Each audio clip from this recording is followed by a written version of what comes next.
یہ مولانا ہے یا حسین دارو پی کے کہہ رہے ہیں یا فاطمہ یا حسین یا علی، تو قیامت کے دن کیا جواب دو گے کہ جس نبی کی بیٹی جس کا نام جن کے چہرہ زمین و آسمان نہیں دیکھ سکا ہو، اس فاطمہ کا نام دارو پی کے گنڈا گردی کرتے ہوئے روڈ میں آپ ڈی جے کے پیچھے پڑتے ہوئے جا رہے ہیں؟ یہ کون سی محبت ہے؟ جب شرک کرو گے، نبی کی سنت کو چھوڑو گے تو اللہ تمہارے اوپر عذاب بنا دے گا۔ نبی کا چیلنج ہے، اللہ کے رسول کا چیلنج ہے کہ مکہ مدینے میں دجال کا داخلہ نہیں ہوگا، مکہ مدینے میں بدعت و خرافات کا داخلہ نہیں ہوگا۔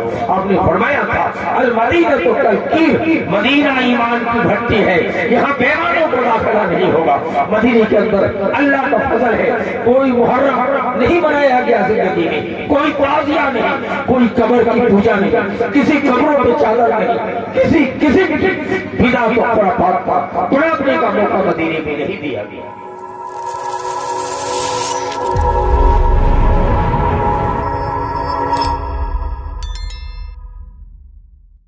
نبی کائنات صحابہ کرام پریکٹیکلی طور پر تختیہ تھا۔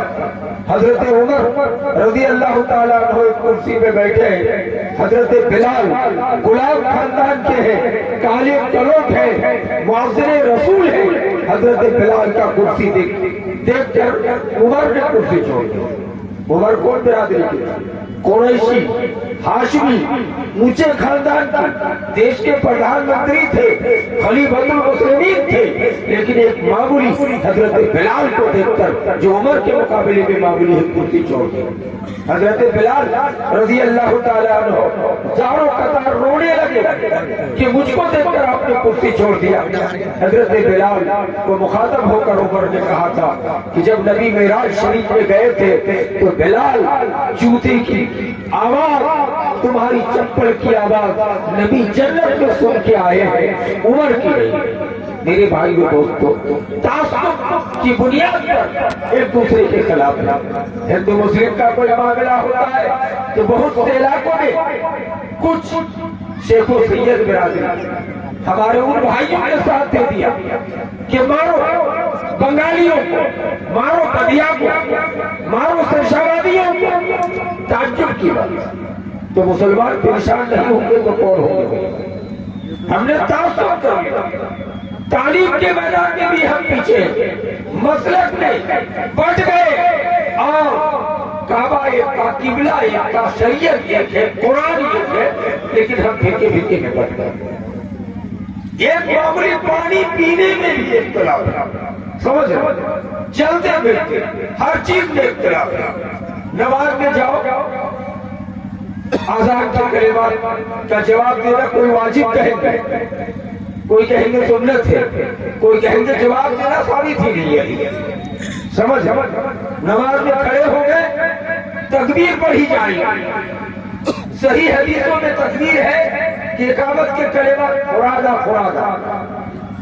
تھوڑا ایک ایک کر کے اللہ اکبر اللہ اکبر، اشہد ان لا الہ الا اللہ، اشہد ان محمد رسول اللہ، حی علی الصلاۃ حی علی الفلاح، یہ حدیث سے ثابت ہے، بخاری مسلم کی روایت۔ لیکن اپنے اماموں کی قول پر جمے رہنے کی وجہ سے ہمارے دیوبندی بھائی، ہمارے بریلوی بھائی، ہماری جماعت اسلامی بھائی وہ کہتے ہیں ڈبل پڑھیں گے، اللہ اکبر اللہ اکبر، اشہد ان لا الہ الا اللہ، اشہد ان لا الہ الا اللہ۔ یہی چیز بات ہے، چپل جوتا پہننے، مسجد کے داخل ہونے کی دعاؤں، نماز کی دعاؤں، ہر قدم پہ اختلاف ہے۔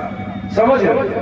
اللہ کے رسول صلی اللہ علیہ وسلم نے کہا سینے پہ دل ہے، اس لیے ہاتھ سینے پہ رکھو، یہ کہیں گے ہاتھ نیچے رکھو۔ سمجھ رہے؟ اور اس سے بھی بیچ، اسلام نے کہا ہاتھ پیٹ پہ باندھو، بیچ خیر الامور اوسطها کو تحت بیچ بنا ذرا غور کیجیے، نبی تو کچھ ایک ہی بتا کے گئے ہوں، لیکن آپ تین طرح کا عمل کر رہے ہیں۔ درجنوں حدیث تھی نماز کے اندر رفع الیدین ثابت، سمجھ رہے؟ رفع الیدین تو سمجھ رہے؟ 400 سے زیادہ حدیث سے ثابت، رفع الیدین نہیں کرتے، اور جنازے کی تکبیروں کے ساتھ اور عید و بقرعید کے تکبیروں کے ساتھ۔ تکبیر سمجھ رہے ہیں؟ جنازے میں جو 4 تکبیر اللہ اکبر، اس کے ساتھ ہاتھ اٹھانے سے زیادہ افضل اتم ہے کہ ہاتھ باندھے رہے. لیکن یہاں ہمارے ہنڈی بھائیوں کو دیکھیے گا جو کہتے ہاتھ کیا اٹھاتے ہو. ارے پہلے زمانے میں نبی کے دور میں کچھ صحابہ کرام چپکے سے پرانی عادت کے مطابق نعوذ باللہ بغل پہ بت لایا کرتے تھے. اس لیے نبی نے کہا تھا رب العزت کرو تاکہ چھوٹا چھوٹا بت بغل سے جھڑ جائے. نعوذ باللہ. آپ سبھی لوگ جانتے ہیں کہ اسلام قبول کرنے کے بعد بلال کو کس طرح سجا دیا گیا, عبداللہ بن حذیفہ کو کس طرح ستایا گیا, حضرت خبیب کو کس طرح پھانسی میں چڑھایا گیا, حضرت معاذ بن جبل کو نبی نے کس طرح سے دعوت و تبلیغ کے لیے وصیت کیا کہ معاذ تم جا رہے ہو یمن کا گورنر بنا کر قتل کر دیے جاؤ, جلا دیے جاؤ, پھر بھی اللہ کے ساتھ شرک کر. اور یہ صحابی بغل سے بت لے کے آئے. استغفر اللہ. مسئلہ اللہ بڑا تو تفریق دیکھیے. جنازے کی تکبیر کے ساتھ ہاتھ اٹھانا اتم نہیں ہے, ہاتھ باندھے رہنا چاہیے.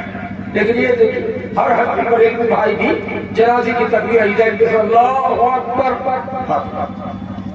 نماز میں 450 حدیثوں میں ثابت ہے کہ ہر تکبیر کے بعد ہر وقت رفع الیدین کیا جائے. اس کو کرنے کے لیے تیار ہے. نبی نے کہا صحیح بخاری مسلم کی روایت کہ آمین زور سے کہو, اور آپ نے دوسری حدیث میں بتایا من وافق تعمیرہ وتعمیر الملائکہ غفر لہ ما تقدم من ذنبہ. آمین زور سے کہو. اگر تمہارا آمین اور فرشتوں کے آمین ٹچ کر گیا, مل گیا, تو تمہارے آمین 1 سال کا گناہ معاف کر دیا. اور آمین کچھ لوگ دھیرے سے بولے, زور سے بولنے والے کا مذاق اڑاتے ہیں. نبی نے پوری زندگی بھر مصافحہ کیا. دائیں ہاتھ نبی کی حدیث ہے یحب التیمم فی کل شیء. نبی ہر چیز میں دایاں کو پسند کرتے ہیں. جوتا پہنتے پہلے دائیں پہنتے, بال میں کنگھی کرتے تو دائیں جاری, ہاتھ کے ناخن کاٹتے تو پہلے دائیں ہاتھ کا, اس کے بعد بائیں ہاتھ کا, پہلے دائیں پیر اس کے بعد بائیں پیر, ہر چیز بتایا.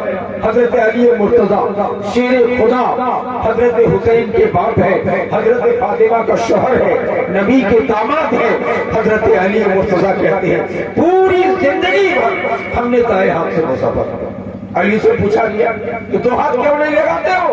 کہتے ہیں کہ بائیں ہاتھ پیشاب و پاخنے کے بعد استنجا کے لیے, ناک میں لیٹ آئے تو بائیں ہاتھ کا یوز کرتے ہیں. دائیں ہاتھ کو اللہ نے ہر مقرر کام کے لیے بنایا ہے, اور ہر اچھا کام نبی دائیں ہاتھ سے کرتے تھے. میں نے کبھی مناسب نہیں سمجھا کہ نبی کے دست مبارک سے اپنے بائیں ہاتھ جس سے پاخنے کے بعد استنجا کر پاؤں اس کو کبھی ٹچنگ نہیں کیا. یعنی دائیں ہاتھ سے مصافحہ. یہاں نبی نے کہا دائیں, ہم کہہ رہے بائیں دائیں کرو. ہم پر پریشانی لاحق نہ ہوگی تو کن پر ہوگی. شرک کرنے سے نبی نے روکا.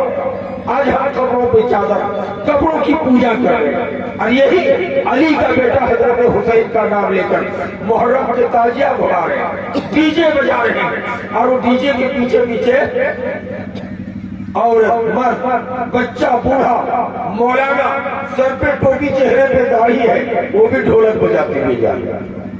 حدیث کی بغاوت ہو رہی ہے. یہ علی کی حدیث ان کو یاد نہیں ہے. حضرت علی کہتے ہیں نبی کے ساتھ بنو نذیر یہودی کے گروہ ہو کے گزر رہا تھا. مدینے کے اندر ڈھولک کی آواز آئی, آقا کو دیکھا کہ اپنے ہاتھ کی انگلیوں کو کان پہ رکھ لی, بند کر لی, تو ڈھولک کی آواز نبی کو پسند ہے. یہ علی حسین کا باپ, اور حسین کے نام سے تازیہ نکالے جا رہے ہیں, ڈھولک بجائے جا رہے ہیں, ڈی جے بجائے جا رہے ہیں. تعجب کیا, کون سی شریعت, کیسی شریعت کو مان رہے ہو, کس ڈیزائن پہ جا رہے ہیں, کس جگہ پہ جا رہے ہیں؟ مسلمان پریشان کیوں؟ میری بھائیوں دوستوں, کیا یہی شریعت, یہی اسلام نے درس دیا تھا؟ حضرت فاطمہ الزہرا رضی اللہ تعالیٰ عنہ نبی کی بیٹی ہے, لگتے جگر ہے. نبی کی بیوی اماں عائشہ رضی اللہ تعالیٰ عنہ کہتی ہے کہ نبی کو ہر بجنے والی چیز سے نفرت. جاد المعاد میں علامہ ابن قیم نے لکھا ہے کہ ایک بچی پیر پہ گھنگرو بنی ہوئی تھی, نبی کے گھر پہ نیند کر رہی تھی. حضرت عائشہ نے ہاتھ پکڑ کے پیچھے کر دیا. لڑکی کی ماں آ گئی, کہ ہماری بیٹی کو گھر میں کیوں نہیں داخل ہونے نہیں دے رہی ہو؟ اما عائشہ نے کہا میری سرکار محمد مصطفیٰ صلی اللہ علیہ وسلم کو ہر بجنے والی چیز سے نفرت۔ یہ مولانا ہے یا حسین دارو پی کے کہہ رہے ہیں یا فاطمہ یا حسین یا علی، کل قیامت کے دن کیا جواب دو گے کہ جس نبی کی بیٹی جس کا نام جن کے چہرہ زمین و آسمان نہیں دیکھ سکا ہو اس فاطمہ کا نام دارو پی کے گنڈا گردی کرتے ہوئے روڈ میں آپ ڈی جے کے پیچھے پڑتے ہوئے جا رہے ہیں؟ یہ کون سی محبت ہے؟ جب شرک کرو گے نبی کی سنت کو چھوڑو گے تو اللہ تمہارے اوپر عذاب بنا دے گا۔ نبی کا چیلنج ہے، اللہ کے رسول کا چیلنج ہے کہ مکہ مدینے میں دجال کا داخلہ نہیں ہوگا، مکہ مدینے میں بدعت و خرافات کا داخلہ نہیں ہوگا۔ آپ نے فرمایا تھا المدینہ تو کلکیر، مدینہ ایمان کی بھٹی ہے، یہاں بیماروں کو داخلہ نہیں ہوگا۔ مدینے کے اندر اللہ کا فضل ہے، کوئی محرم نہیں بنایا گیا زندگی میں، کوئی تعزیہ نہیں، کوئی قبر کی پوجا نہیں، کسی قبروں پہ چادر نہیں، کسی بدعت و خرافات کا بنانے کا موقع مدینے میں نہیں دیا گیا۔ دجال آئے گا، 3 دن میں پوری دنیا گھوم جائے گا، سب کو گمراہ کر ڈالے گا، مکے میں مدینے میں ان کرنا چاہے گا۔ اللہ کے رسول فرماتے ہیں کہ پورے مکہ مدینے میں فرشتوں کی پہراداری لگا دی جائے گی کہ مکہ مدینے میں دجال کو ان کرنے کا پابندی موقع نہیں دیا جائے گا۔ گمراہی ہوگی باہر لیکن مکہ مدینے میں ہونے نہیں دیا جائے گا۔ میرے بھائی وہ آج مکہ مدینے یہ بیمار تقریروں میں کہتے ہیں کہ مکہ مدینے کی ہوا پاک ہے، مدینے کا فضا پاک ہے، مدینے کا سب کچھ پاک ہے، لیکن لوگ امام حرم سمیت کافر کرنا تھے۔ پہلے تو اتنی شدت تھی کہ اگر آپ نے کسی کو سلام کر دیا تو ان کی بیوی کو طلاق ہو جائے، تو بہت سے لوگ کھڑے رہتے تھے روڈ میں کہ جبرن ان کو سلام کرو تاکہ روز ان کی بیویوں کو طلاق ہو جائے۔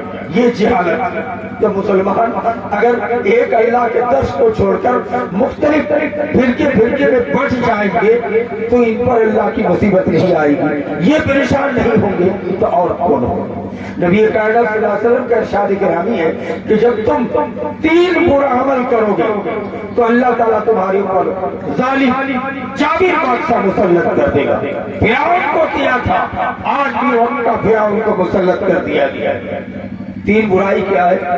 نمبر 1 نبی نے فرمایا کہ امتیوں کے اندر ناپ تول میں کمی کی جائے۔ ناپ تول میں کمی قرآن میں ایک سورہ ہی المطففین والجہنم ہے، خرابی ہے ناپ تول میں کمی کرنے والوں کو۔ دکانداری کرتے ہیں، کوئی مکئی لے کے آیا ہے، لے رہے ہیں زیادہ، چینی وزن کر کے دے رہے ہیں کم، 50 گرام کم دے رہے ہیں۔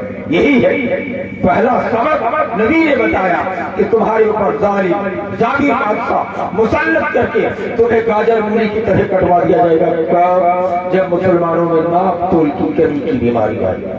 نمبر 2 نبی صلی اللہ علیہ وسلم نے فرمایا جب مسلمانوں کے اندر کیا ہوگا؟ اذا ظہرت الکینات وشربت الخمور۔